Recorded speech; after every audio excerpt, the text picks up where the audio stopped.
This channel does not promote any violent, harmful, or illegal activities. All content provided by this channel is meant for an educational purpose only. Cancer Healer Center, a new beginning. এবার একটু আবহাওয়ার খবরের দিকে নজর রাখি। হুট করে হাওয়া বদল, পশ্চিমী ঝঞ্ঝার জেরে ফাল্গুনে বর্ষার আবহ। গতকাল থেকেই ঝড় বৃষ্টি শুরু হয়েছে এই বাংলায়।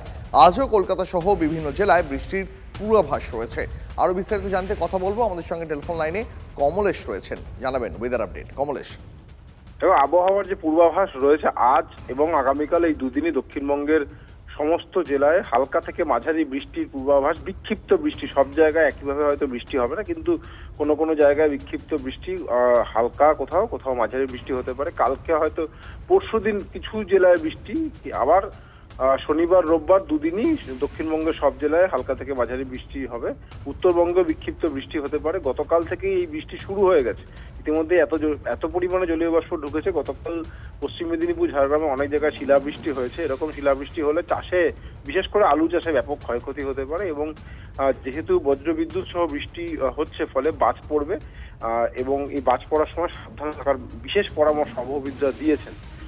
এই বৃষ্টি চলে যাওয়ার পর আদৌ ঠান্ডা ফিরবে কিনা, কলকাতা এবং লাগোয়া অঞ্চলে শীত ফেরার খুব একটা সম্ভাবনা নেই। পশ্চিমাঞ্চলের দিকে রাত্রেবেলা হালকা ঠান্ডা আমেজ ফিরতে পারে, সেটা রবিবারের পর দিন। বেশ কমলেশ, অনেক ধন্যবাদ তোমাকে। যেমনটা কমলেশ জানাচ্ছিল, এই বছর উৎপাদন ভালো হলেও আলু নিয়ে চরম দুশ্চিন্তায় রয়েছেন কৃষকরা। তার কারণ বিঘে প্রতি আলু চাষে খরচ হয়েছে 30 থেকে 35 হাজার টাকা।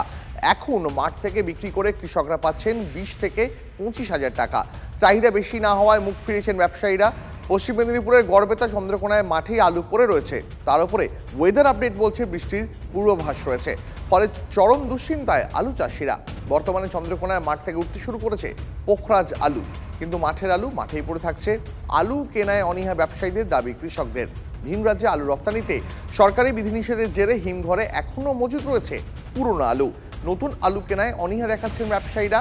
আলু ব্যবসায়ী এবং কৃষকদের দাবি, যদি রাজ্য সরকার এই বছর ভিন রাজ্যে আলু পাঠানোর ক্ষেত্রে নিষেধাজ্ঞা জারি না করত, তাহলে হয়তো আজকের এই দিনটা দেখতে হতো না।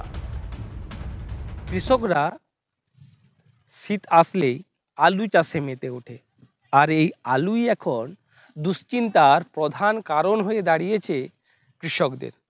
কৃষকরা বলছেন এবছর তারা আলু চাষ করেছে ঋণ নিয়ে। প্রথমে আবহাওয়া ভালো থাকলেও তারপরে আবহাওয়ার একটা খামখেয়ালিপনা দেখা গিয়েছে। তবে যাই হোক, এই আলু চাষ করেছে, বিঘে পিছু খরচ হয়েছে 32 থেকে 35 হাজার টাকা। আর বর্তমানে সেই আলু মাঠ থেকে এখন উঠতে শুরু করতেই আলুর দাম 500 টাকা কুইন্টাল, অর্থাৎ 50 কিলো 2 প্যাকেটের আলু বিক্রি হচ্ছে 500 টাকায়। আর এতেই চরম দুশ্চিন্তায় কৃষকেরা। তারা বলছেন যত কমেই হোক 1000 থেকে 1200 টাকা যদি আলুর দাম হয় তাহলেই তারা বাঁচবে। 500 টাকায় কোনো মতেই কৃষকদের বাঁচা সম্ভব নয়। এক কথায়, তারা যে ঋণ করে চাষ করেছে সেই ঋণ শোধ হবে না।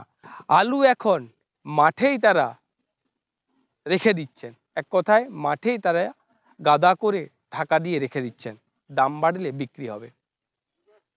পশ্চিম মেদিনীপুরের চন্দ্রকোনা থেকে অসীম বেড়া, TV9 বাংলা।